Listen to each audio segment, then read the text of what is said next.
E daí, foram de boas no simulado? Como é que vocês acharam que estava?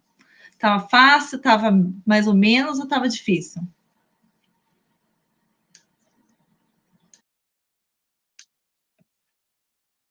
Fácil, razoável, muito fácil. Pelo que eu entendi, estava fácil, estava tranquilo. Tá, então assim, lembrando que a gente começou a... Eu fico lendo essas coisas, eu me perco. Né? Vocês lembram que a gente começou a estudar na semana passada? Qual que era o gênero literário que a gente começou a estudar na semana passada?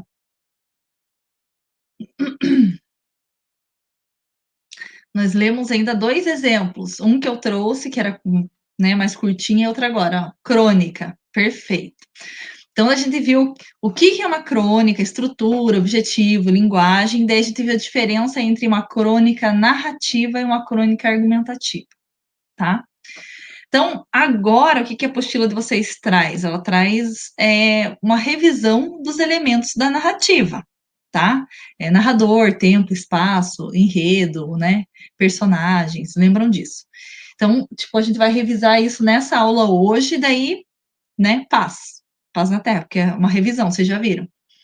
E aí a gente vai entrar em figuras de linguagem na semana que vem, tá?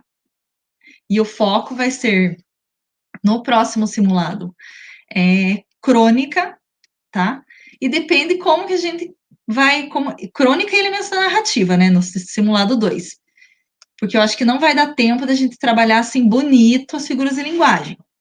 Daí, como a gente tem 2 trabalhos no bimestre, o primeiro, vocês já sabem, é o que está rolando aí, né? Que é o do livro, Para Viver com Poesia, que vocês têm que fazer uma produção lá de 2 pensamentos, não.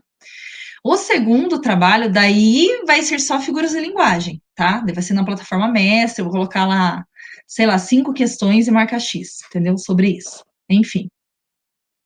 Ó, o Henrique já enviou, sim, já recebi, e recebi o da Tainara. Acho que até o momento que eu recebi foram esses 2, tá? Então, o que a gente vai fazer agora? Antes de entrar em elementos da narrativa, a gente vai corrigir os exercícios, porque a gente tinha exercício do 1 ao 7, mas é rapidão, tá? Sobre crônica, sobre 2 crônicas. A primeira que a gente leu lá do shopping, né? Que a mulher fala que a gente tem um shopping em casa, se a gente abrir o nosso guarda-roupa lá e colocar as roupas em cima da cama, a gente vai ver coisa que a gente não usa, nova ali, né? Enfim. E a segunda crônica era aquela que é Mar Vertical, o nome, que o próprio nome já tem uma figura de linguagem aí também. Enfim. Então, vamos lá. Tá na página 8 da apostila. Página 8. Pratique. Daí dizia lá. Essas perguntas são sobre a crônica Shopping em Casa, que a gente leu, tá? Na semana passada. O que motivou a autora a escrever essa crônica? E aí?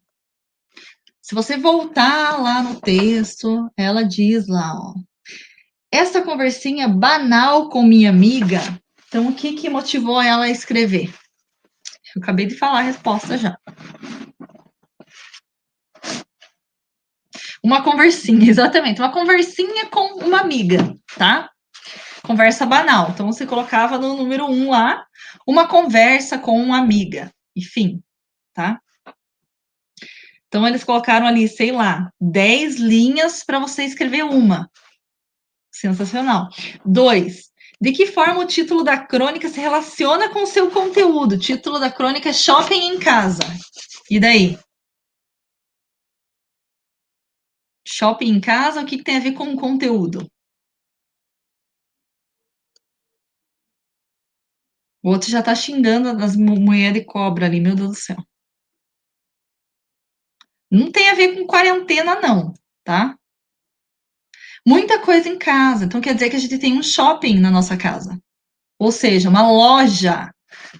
É o que ela fala durante a crônica. Se você abrir teu guarda-roupa hoje, tirar tudo que você tem lá de roupa, colocar em cima da cama, você vai descobrir ou redescobrir roupas que você não usava. E que, tipo, provavelmente se você fosse num shopping, numa loja, você compraria. Porque a gente sempre compra roupas parecidas, né? Então, a gente tem um shopping dentro da casa. Se a gente abrir nosso armário, a gente vai ver coisas que a gente não usa e que a gente pode usar, né? Que são bonitas para nós, que a gente já comprou um dia, tá? Ela tem um Riachuelo e paga o cartão. Exatamente. Porque a gente faz, a gente compra, compra, compra e a gente já tem, né? Enfim, se a gente olhasse mais para as coisas que a gente tem. Então, o shopping em casa, a resposta da 2, né? Ela afirma que nós temos muito mais do que a gente precisa em casa. Nós já temos tudo, não precisamos comprar. Já está lá. Falta o quê? Olhar, observar, que a gente já tem. A gente não consegue enxergar o que está dentro da casa da gente. É isso, tá? Ai, ó, no meu guarda-roupa tem camisa que eu nunca usei. Gente, nossa, eu tenho blusinha ali com a etiqueta. Meu Deus, e calça com a etiqueta também. Morta. Ó, não vou nem lembrar. Então, 3. Como vimos, as crônicas argumentativas, isso vai cair no simulado de vocês, tendem a apresentar, né, de forma mais explícita, um posicionamento do autor. Então, a gente sabe que a argumentativa começa lá narrando e tal, e tem uns momentos que você pensa que, nossa, que aquilo não é uma crônica, que é um artigo de opinião. Que a pessoa começa a argumentar, muda o tom do texto, tá? Na argumentativa. Com base na leitura da crônica, é possível inferir o ponto de vista que a autora busca defender, justifique sua resposta. E aí, o que ela defende nessa crônica? Ó, que dia começam as provas? Ah, não vou lembrar de cabeça, não.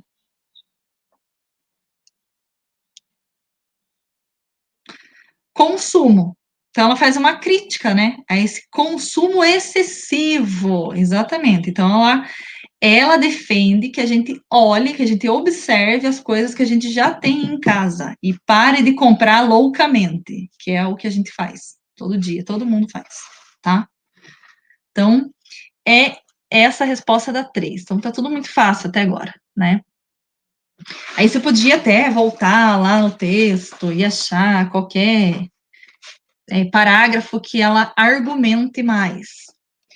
Por exemplo, tem um parágrafo que ela fala: é realmente muito violento o impulso consumista que fomos doutrinados, tá? Então, esse parágrafo inteiro, a partir dessa oração, desse período aqui, ela fala só mal do consumismo que a gente vive, né? Que a gente tem propaganda o tempo todo, só mostrando coisas novas e bonitas que a gente deve comprar.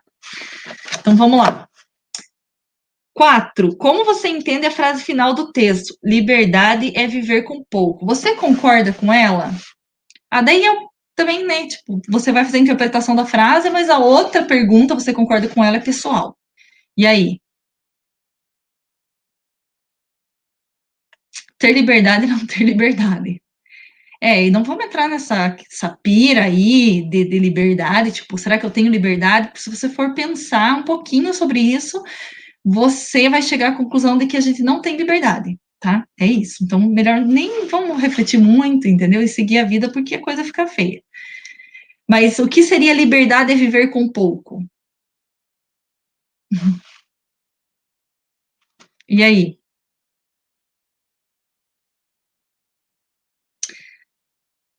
Aquela velha história, liberdade é viver com pouco. Vamos lá. Minimalismo. Também escreveu que para ter liberdade não precisamos de muita coisa. Que ela fala assim que a gente para sermos livres, tá? Livres desse consumismo, desse imperativo que todo momento a gente tem que comprar, comprar, comprar, para a gente ser livre disso, né? É só a gente consumir menos. Porque o essencial, né? Eu também acho meio paia essa visão, mas assim, claro que aqui é relacionado a compras, tudo bem. Mas o essencial é viver com pouco, tá nas coisas simples da vida. Mas a gente sabe que tem coisas assim que são caras, mas que são maravilhosas, assim, pro nosso cotidiano, tipo uma lave seca, que é caríssima, né? Tipo uma televisão, sei lá, 3D, 4D, não sei o quê, Smart TV, não sei o que lá. Então é maravilhoso, 4K, adoro, entendeu? Então, sei lá também, né? Você concorda com ela? Concordo, entendeu? Concordo com relação à roupa, mas tem coisa que eu também não concordo. Por exemplo, se eu quero um notebook de última geração agora, então é melhor. TV, quero também. Então, não sei. Tipo, para ser livre só viver na floresta. Tipo, eu acho que é meio também utópico essa questão de, ai, sabe, vamos viver lá e plantando e. Não é que não é possível, mas também, não sei, eu não quero viver na floresta plantando, tendo minha própria horta e vivendo com mais saudável. Não, né? Ó, depende do que, né? Exatamente, depende do que. Se é roupa, tudo bem, compra menos. Eu tava agora há pouco enchendo um carrinho na Netshoes, não sei, fica essa reflexão no ar. Mas, então assim, explicando que para sermos livres do consumismo, nessa crônica dela, a gente tem que comprar menos, tá? Agora, se concorda, eu colocaria depende. Depende o quê? Né? Depende do que você quer comprar aí ou não, tá? Ó, viver largados e pelados. Eu já acho assim, nossa, eu ia acampar, eu já tenho pavor, entendeu? De dormir em barraca, no mato, já não, muito obrigada. Deus abençoe quem gosta, tá? Então vamos lá. Agora vamos para 5, né? Então a gente vai ficar aqui. Daí a 5 já era sobre outra crônica, Mar Vertical, que tem dois caras, tá uma chuva assim terrível, não para de chover, e dois caras conversando sobre essa chuva, embaixo de uma marquise lá, enfim, tá? 5. Sob que condições as personagens se encontram? Os dois caras, eu acabei de falar, tá? Daí eles vivem um romance. Tamires do céu. E aí? Eu acabei de falar ali. Eles estão sob quais condições? O que está rolando? Que eles... Chuva, exatamente. Então eles estão debaixo de uma marquise, eles se protegendo de uma chuva que não para, tá? Por isso que o nome da crônica é o mar vertical, né? Uma metáfora. Compara essa chuva ao vertical, que horizontal é assim, né? Deitado. Compara essa chuva ao mar, que não acaba, não tem fim. É isso, tá? Então, resposta das 5, eles estão, né, embaixo de uma marquise, tentando se proteger de uma chuva. Se colocasse só chuva, uma chuva enorme, uma tempestade, sei lá. 6. Explique com suas palavras o título do texto, justifique sua resposta. Eu já falei, mas enfim. Né? O que vocês colocaram nessa aí? O que seria o mar vertical?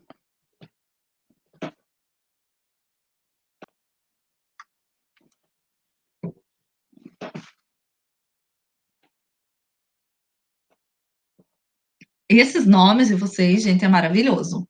Maravilhoso. Daniel, daqui da Tubaína, isso é muito bom. E o bombado ali também, Samuel. Ai, gente, é a criatividade. Então, agora me expliquem por que é mar vertical. Eu já falei. Chuva forte, exatamente, que é uma chuva que é como o mar, não acaba, tá? Não para de cair daí, vertical. Meu Deus, as pessoas já piram, Frozen, meu pai do céu, tá? E a última, qual você diria ser a ideia central da crônica? Justifique sua resposta. E aí? Tá, mas tem um ser humano ali, tem dois conversando, um é debochado e o outro está super pistola. Com o que ele tá pistola? Com a chuva, exatamente. Então a ideia central é esse incômodo, tá? Que a chuva, que essa chuva que não para, esse incômodo que ela traz para esse personagem, porque ele se sente preso. Ele fala até do carro, que daí o para-brisa tá ali, né? E ele se sente preso ali naquele. E daí o outro fala, né? Nossa, quando chove muito, parece que a gente tá preso mesmo. Enfim, cadê o gato? Saiu. Então, resposta da 7, o incômodo que um dos personagens sente com relação à chuva que não para, ele se sente preso. Tá? Então, agora a gente vai para os elementos da narrativa, que a gente já viu até na sala, a gente não explorou muito isso, agora a gente vai explorar porque eu preparei uns slides bem bons, com exemplos e tudo mais, tá? E a gente usa isso aqui, como a gente está trabalhando com crônica, né, um texto narrativo, a gente faz análise dos elementos da narrativa em uma crônica, num conto, num romance, não precisa ser só leitura, eu não gosto de ler. Você pode fazer, né? Não que você faça, tem gente que é preguiçosa também, mas você pode fazer uma análise disso numa novela da Globo, né? Na Record, sei lá, no SBT, onde você assiste, numa série da Netflix, num filme. Então, elementos da narrativa estão presentes em qualquer narrativa, né? Pode ser uma peça de teatro, uma série, um filme, um livro, enfim. Vai ter lá um narrador, vai ter personagens, vai ter o enredo, né? Tudo isso, tempo e espaço. Então, a gente vai ver agora, tá?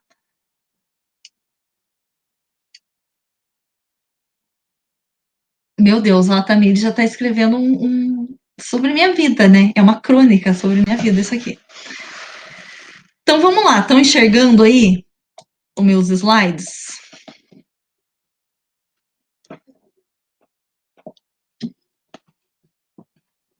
Então, segue o baile. Então, ó, quais são os elementos da narrativa? Aí tem gente, eu detesto coisa para decorar, né? Eu tenho vontade de dar um tiro na cara. Mas tem gente, por isso que eu coloquei nessa ordem, que lendo ali, aqui, ó, o P de personagens, o E de enredo, o N de narrador, o T de tempo e o E de espaço forma pente. Daí eles decoram o pente, que são os elementos da narrativa. Ai, pelo amor de Deus. Se não conseguir decorar aí 5 palavras que tem numa narrativa, daí precisar de pente, pelo amor de Deus. Mas enfim, né? Quais são os elementos da narrativa? São os personagens, o enredo, o narrador, o tempo e o espaço. Eu lembro até que a Lana perguntou para mim sobre narrador, a diferença narrador onisciente, narrador observador. Eu acredito que através desses slides a coisa fique mais clara, tá? Porque eu trouxe exemplos, peguei de livros aqui, tudo certinho, tá? Mas vamos lá. Foi você que ensinou o pente. Então, o enredo é fácil. Eu até coloquei ali uma imagem do Chapeuzinho Vermelho. Ai, que tosco, professora. Claro que é tongo. Porque pensando assim, eu queria pensar numa narrativa que todo mundo conhece. Então, eu não podia pegar qualquer outro livro aqui, porque numa dessa não leram. Né? Daí eu ia ficar dando exemplo e ninguém ia estar. Então, assim, acredito eu que a história do Chapeuzinho Vermelho. Ai, não li, mas você sabe, assim, mais ou menos a história, o que rolou. Então, eu peguei uma história idiota porque a gente conhece, né? É sabida por toda essa história aí, tá? Prof, tem 2 monitores? Tenho, tá? Não eu não sou, vamos dizer assim, tecnológica, né? Sei lá, 3.0, sou idosa mesmo. Mas o meu marido trabalha com computador, enfim, é formado nessa área e ele tem. Ele tem um outro notebook em casa e tem uma outra tela aqui, tá? Burguês. Gosta de jogar e tem videogame, enfim, coisa arada. Jogava no computador também antes. Aí ele montou essa tela aqui para mim, me ensinou a mexer, porque eu sou uma anta, tá? Né? Achei mara. Muito bom. Burgueses safados. É isso aí mesmo, não tem muito o que dizer. Então, o que é o enredo, gente? Me diga o que é o enredo.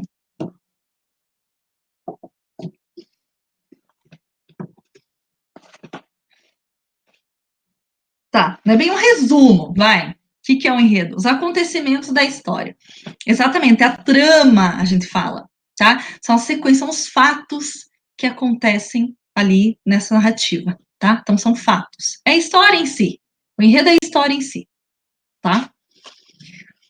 Então, a gente tem 2 tipos de enredo, tá? Que é bem de boas. Só que, assim, o enredo, ele tá sempre ligado, né, ao tempo, tá? Vamos entender isso. Então, a gente tem o enredo linear e o não linear, tá?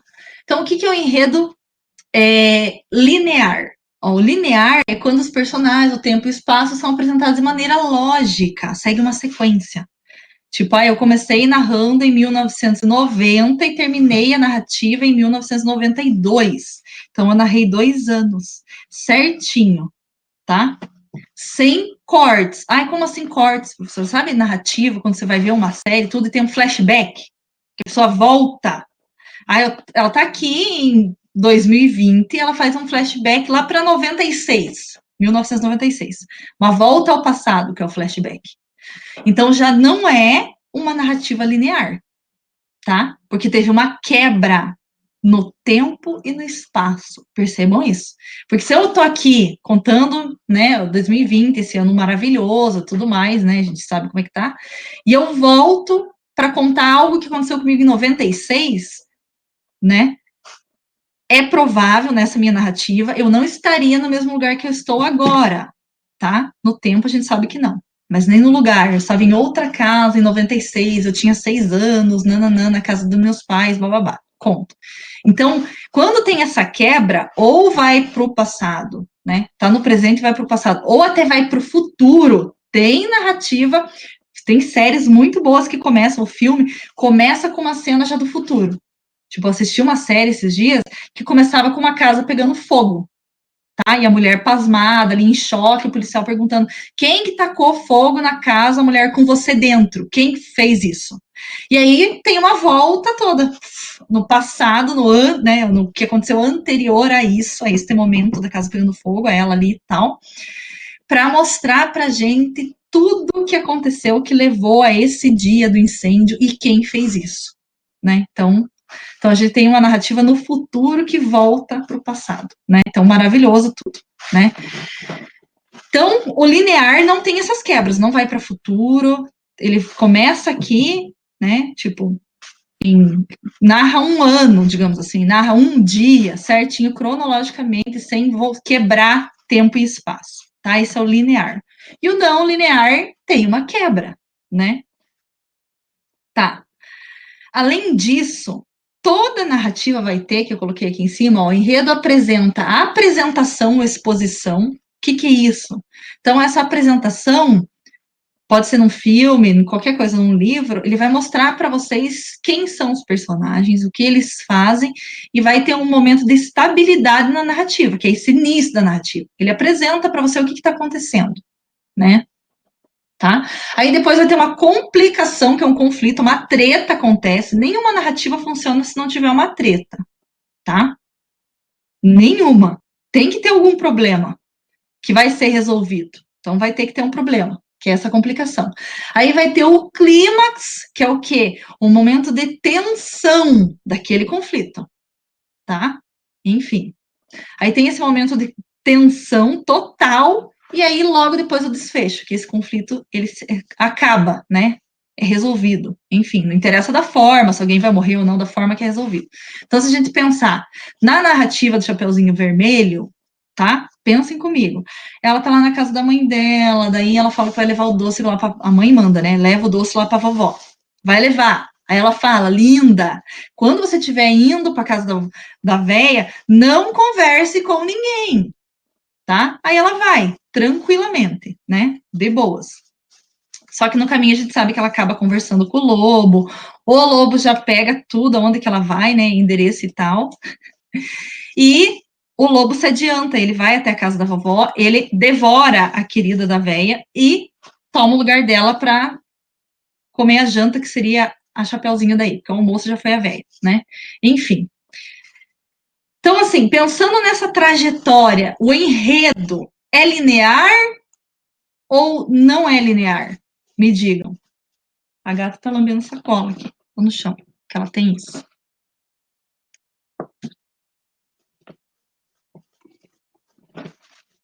Linear, exatamente.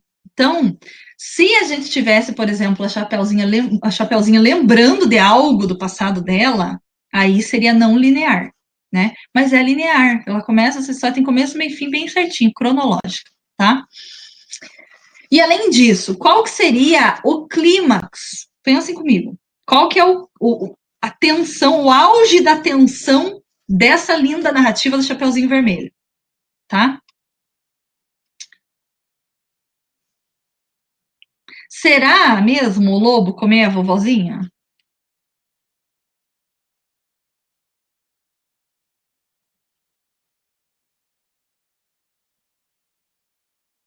Ó, um colocou ali quando a Chapeuzinho tá fugindo do lobo, exatamente. É quando ela, o clímax, o momento de tensão é quando ela chega lá e ela descobre que não é a avó dela que tá lá, e é o lobo. Então esse é um momento de tensão maior pra gente, porque quando a gente tá lendo, a gente pensa, Será, claro que a gente já sabe o final, mas enfim, uma criança, né? Será que ele vai mesmo devorar ela ou vai acontecer alguma coisa? E o desfecho é quando aparece o caçador, enfim. Aí é o desfecho aí, tá? Então, toda narrativa tem isso. Então, superamos essa questão de enredo, né? Linear e não linear. Então, o não linear, ele tem essas quebras. Tem flashback e flash forwards, que a gente fala. Que é volta para o passado ou vai para o futuro, enfim. Então, temos rupturas no não linear. Beleza, tá aí? Meu Deus do céu, gente. Tá, então agora a gente vai para o narrador, que é o que mais dá probleminha, tá? Quando a gente vai falar de narrador observador e narrador onisciente, as pessoas não sabem diferenciar quando estão lendo um texto. Tipo, se eu apresento um conto para vocês lá e pergunto qual é o tipo de narrador, geralmente temos dúvidas com relação a isso, tá? Então agora a gente vai ver aqui. Então, o primeiro tipo de narrador, que é o mais fácil, esse não tem dúvida nenhuma, isso aqui é ridículo, né? É o narrador em primeira pessoa, o foco narrativo em primeira pessoa. Então, a gente pode ter num texto, né, o eu ali. Esse narrador em primeira pessoa, vai aparecer o eu, ele pode ser um narrador protagonista. Meu Deus do céu, as coisas que vocês estão escrevendo ali. Então, pode ser um narrador protagonista, ele é o personagem principal e ele, ao mesmo tempo, conta a história. Ou pode ser um narrador personagem, né? O personagem é aquele que ele vivenciou a história, mas ele não era o protagonista. Sei lá, o protagonista era um amigo, não sei. Era outra pessoa que estava na história também. Então, ele conta, mas é personagem.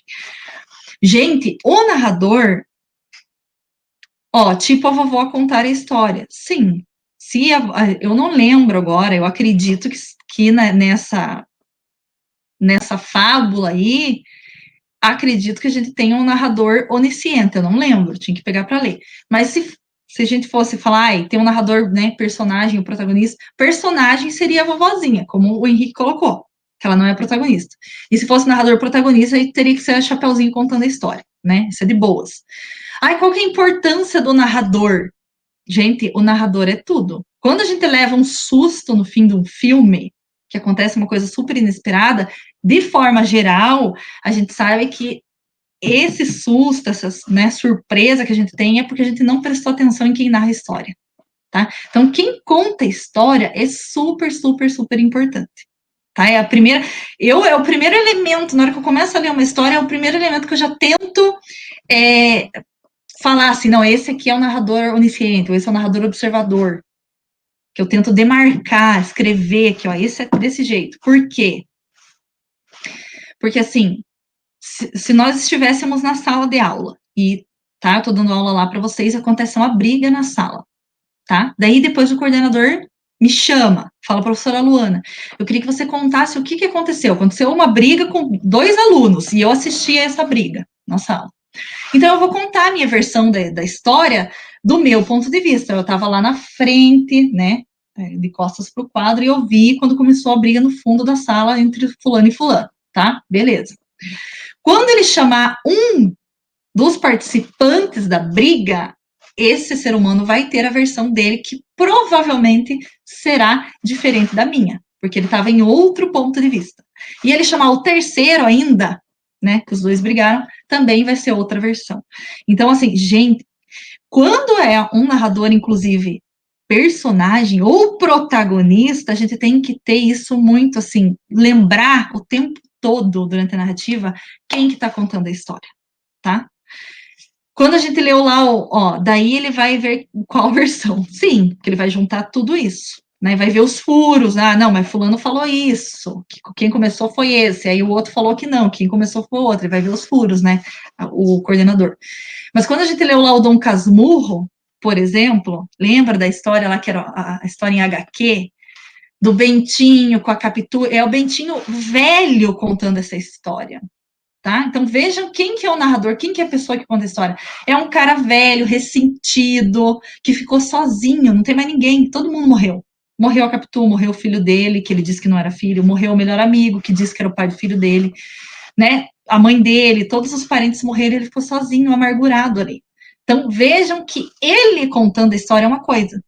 Nós não temos acesso à versão da Capitu, por exemplo, porque ele diz que ela era uma traíra, né? Que, enfim. chifrou ele, que ele era o rei do gado. Mas e se a gente tivesse a versão dela? A gente não tem em momento nenhum. Então a gente tem a versão dele. E às vezes a gente fica tão preso naquela narrativa, a gente não lembra, muitas vezes, que é ele que está contando, que a gente fica, meu Deus, mas ela está traindo mesmo. Aí tem um momento que a gente pensa, não, mas não tá não, porque eu acho que ele está pirado. Então, a gente tem que tomar cuidado com quem conta a história. Sempre. Sempre. Porque a gente vai pensar, né, nessa fidelidade, se essa pessoa que está contando está sendo fiel aos fatos, né? Olha lá, o Bentinho manipulador, exatamente. Então, o narrador, ele manipula o leitor, sabe? Porque é um ponto de vista, o cara está contando de um lugar, né? Enfim. Então, o narrador aqui em primeira pessoa, ele tem uma relação íntima com os outros elementos da narrativa, porque ele conhece todo mundo ali, ele viveu os fatos, né?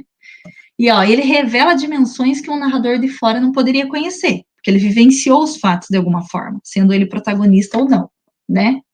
Mas, como tá aqui, ó, a narrativa é impregnada pelo ponto de vista do narrador. Então, o narrador em primeira pessoa desconfie, porque ele está contando do ponto de vista dele. Sempre. Desconfie. Tá? Aí eu coloquei um exemplo aqui até que do Dom Casmurro. Não é do que vocês leram, porque o que vocês leram é a HQ, a história em quadrinho, né? Eu coloquei aqui do romance mesmo, que é uma coisa assim para ensino médio ou para depois disso, né? Eu digo, eu já li 2 vezes esse romance, eu já li muita coisa na vida, né? Mas para mim, assim, não existe um livro melhor que Dom Casmurro. Não tem para bater, assim, é muito bom. Toda vez que você lê, você vai achar uma outra coisa nova. Um livro bom é esse, desse modo aí. Então, um trechinho só, tá? Não vou nem ler tudo isso aqui. Mas ele aqui é o segundo capítulo do livro, e ele vai contar o porquê que ele está escrevendo o livro. Aqui, se você fosse um leitor já, né? Por exemplo, eu vou ler depois dessa conversa aqui dessa aula, aí você já vai avisado, né? Já vai sabendo que Bentinho é manipulador. Aí ele diz lá, agora que expliquei o título, que ele explica por que é Dom Casmurro, que é um apelido, enfim. Passo a escrever o livro. Antes disso, porém, digamos os motivos que me põem a pena na mão. Como assim a pena na mão? Que, né, a gente está falando aqui século XX, né, início do século XX, então a galera ainda escrevia com pena, olhava ali no tinteiro e escrevia. Então, por isso que ele está falando, quais são os motivos que levam ele a escrever, tá? Vivo só com um criado, a casa em que moro é própria. Aí fila, ele fez essa casa, mandou fazer, construir, de propósito, levado de um desejo tão particular que me vexa imprimi-lo. Então ele está falando que ele mandou construir a casa dele, levado por um desejo que dá vergonha, que me vexa. Mas ele vai contar, né? Porque ele diz que tem vergonha, mas ele conta as coisas. Aí ele diz lá, um dia, há bastantes anos, lembrou-me reproduzir no Engenho Novo a casa em que me criei, na antiga rua de Mata Cavalos, dando-lhe o mesmo aspecto e economia daquela outra que desapareceu. Então aqui, ó,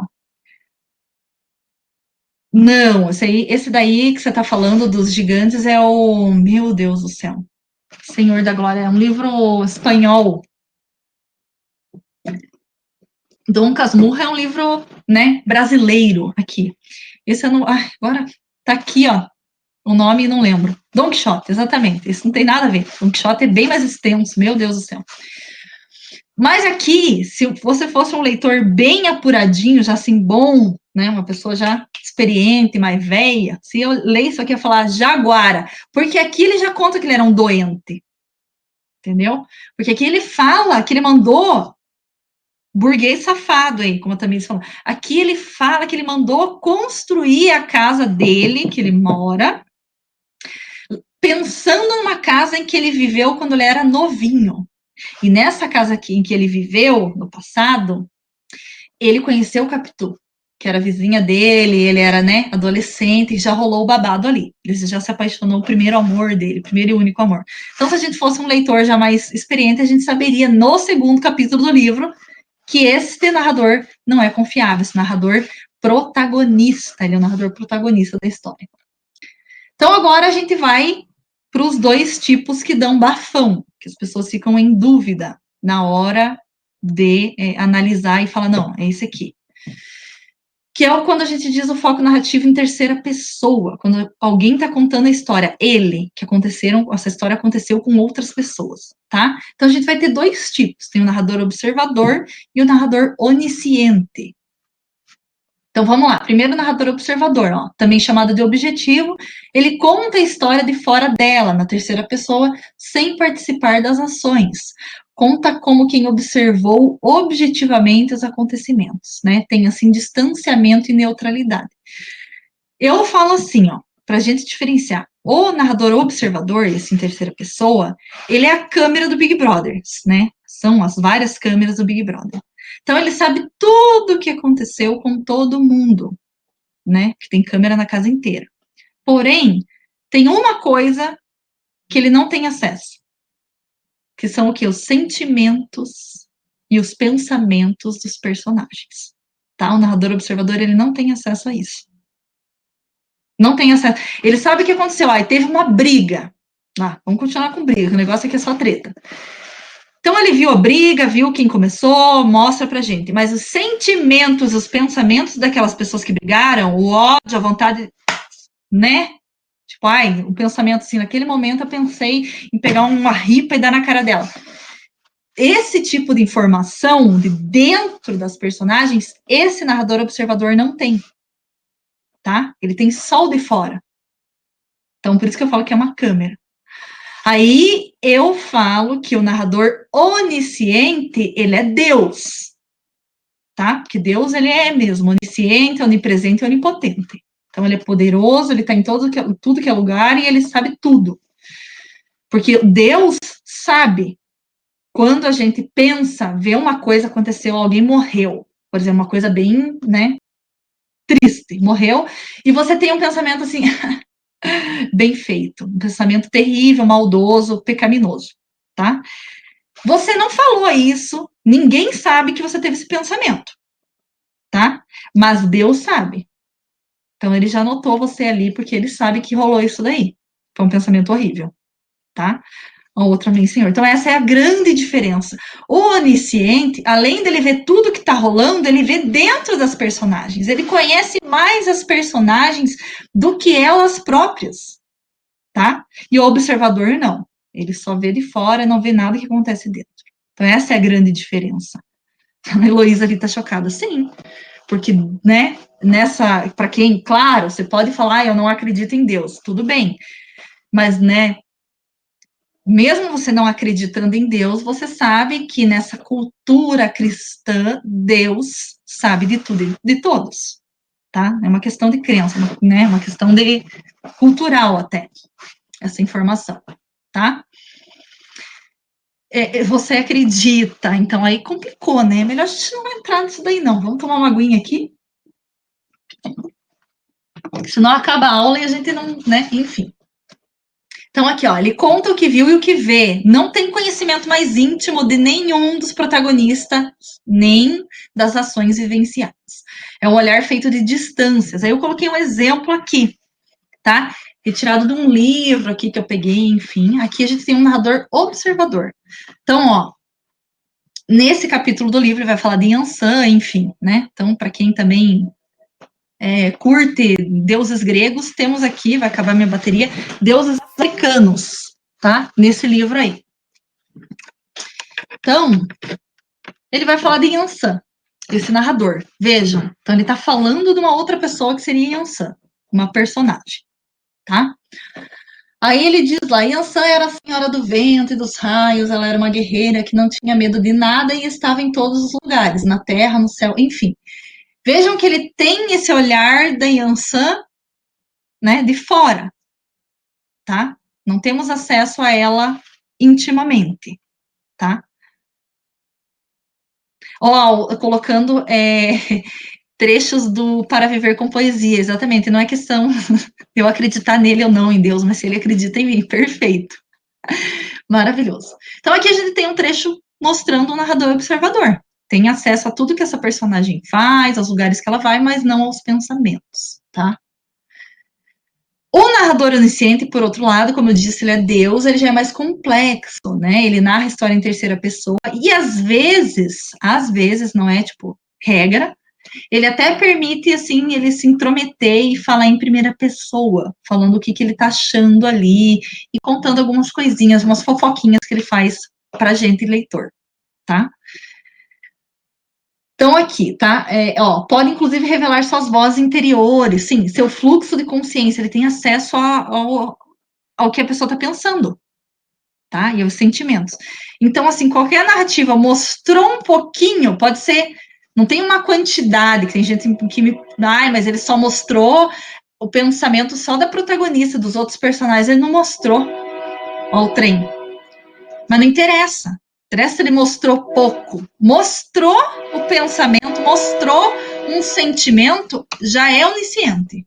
Aí mostrou só de um personagem, não interessa, é onisciente. Tá? Não precisa mostrar de todo mundo. Tá? Olha um exemplo que eu trouxe aqui, que eu acho maravilhoso, né? É de um livro chamado Vidas Secas, tá? Do Graciliano Ramos. Também é uma coisa para ensino médio ou para depois, né? Tem que ter já uma experiência com leitura. Mas aqui é de um capítulo de um livro, que tem gente até que fala que, né, o Graciliano Ramos escreveu um monte de contos e ele era um contista, dizem, e daí reuniu no romance, por exemplo. Então, nesse capítulo, ele vai falar de uma personagem chamada Baleia, que era uma cachorra, uma cadela, né, um animal de estimação, de uma família que vive, né, no Nordeste, na seca, que tinha pouquíssimos recursos, muito pobres, enfim, tá? Então, a gente tem lá, nesse exemplo, um narrador onisciente. Vejam que ele vai mostrar para a gente a morte dessa cachorra, da baleia, tá? E ele vai mostrar tudo, sentimentos, o que ela estava sentindo e o que ela estava pensando, o que um cachorro estava pensando. Então vejam como, né, é Deus mesmo, tá? Porque ele sabe até o pensamento de um cachorro, tá? Então o que acontece basicamente? Então a gente tem uma família lá, né, o pai, a mãe, os filhos, e tem esse cachorro. E esse cachorro estava doente, a baleia. E o pai de família lá, ele resolve, o Fabiano, dar um tiro nessa cadela e matar ela, porque ela estava muito doente. Então ele estava cansado de ver esse animal sofrer e resolve acabar com a vida dela, tá? Então é esse momento que eu trouxe aqui, tá? Que ela leva o tiro e tal. Aí diz lá: a tremura subia, deixava a barriga e chegava ao peito de baleia. Então ela estava tremendo já, ela já tinha levado o tiro. É bem triste até esse capítulo. Aí do outro peito para trás era tudo insensibilidade, ela já ia esquecimento. Então, tinha uma parte do corpo, uma metade ela estava sentindo, a outra metade ela já não estava sentindo. Estava sem sensibilidade ali, por causa do tiro. Aí, baleia encostava a cabecinha fatigada na pedra, então ela estava cansada já, né, desse tiro que ela levou. A pedra estava fria. Aí qual que é o pensamento? Ó? Certamente, Sinhá Vitória, que era a dona dela, tinha deixado o fogo apagar-se muito cedo. Então aqui a gente já vê que a baleia, ela não tem, óbvio, ela é um animal, ela não tem consciência do que está acontecendo com ela. Eu tô morrendo, né? Ela não tem essa consciência. Inclusive, ela acredita que esse frio que ela está sentindo é porque a dona apagou o fogo, né? Mas na verdade não. Aí, ó, baleia queria dormir, acordaria feliz no mundo cheio de preás. Então, aqui a gente tem o que ela tá pensando. Ela queria dormir, ela estava cansada, e na cabeça dela ela ia acordar no mundo cheio de preás, que são ratos, né? Então, ela comia esses ratos. Então, ela queria estar nesse paraíso, seria para ela. E lamberia as mãos de Fabiano, que é o cara que deu tiro nela, o dono. Um Fabiano enorme. As crianças se espojariam com ela, tipo, brincariam, rolariam com ela num pátio enorme, num chiqueiro enorme. Então, a alegria dela, nesse momento de morte, é pensar ali, ela não sabe que está morrendo, que ela ia acordar, ela está cansada, acordar num lugar maravilhoso, enorme, que ela podia brincar com as crianças, né, as donas dela, e que ela comeria muitos preás. O mundo ficaria, ó, todo cheio de preás gordos enormes. Então, é bem triste, né? Mas aqui você tem bem certinho um exemplo de um narrador onisciente, porque ele sabe os sentimentos e o pensamento de um cachorro, tá? Que tá na beira da morte. Então, bem legal essa parte aí. Gente, deu para diferenciar? Agora ficou claro o narrador observador do narrador onisciente? Eu espero que sim. Ai, que fome, também tô, tá?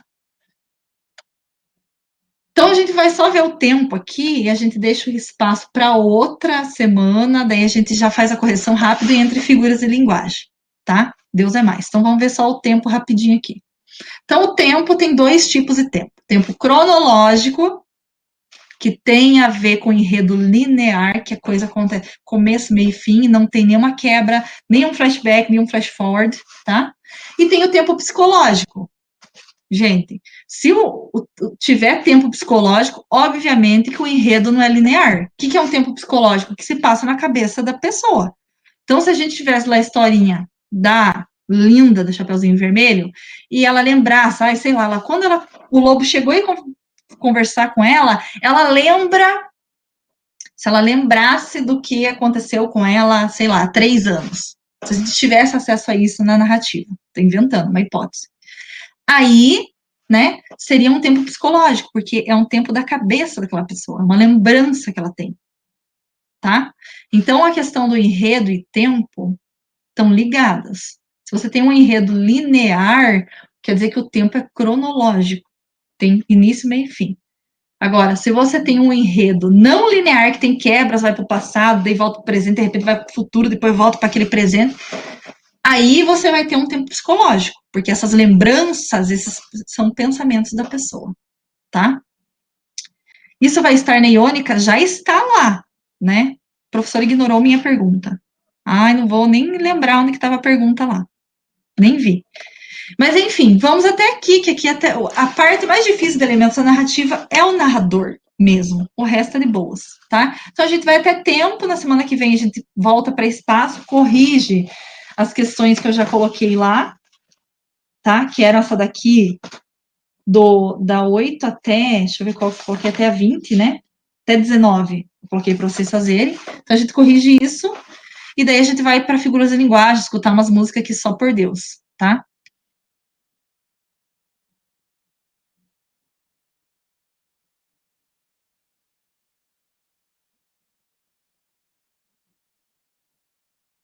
Meu Deus, a Tamir está louca. No caso, narrador observador.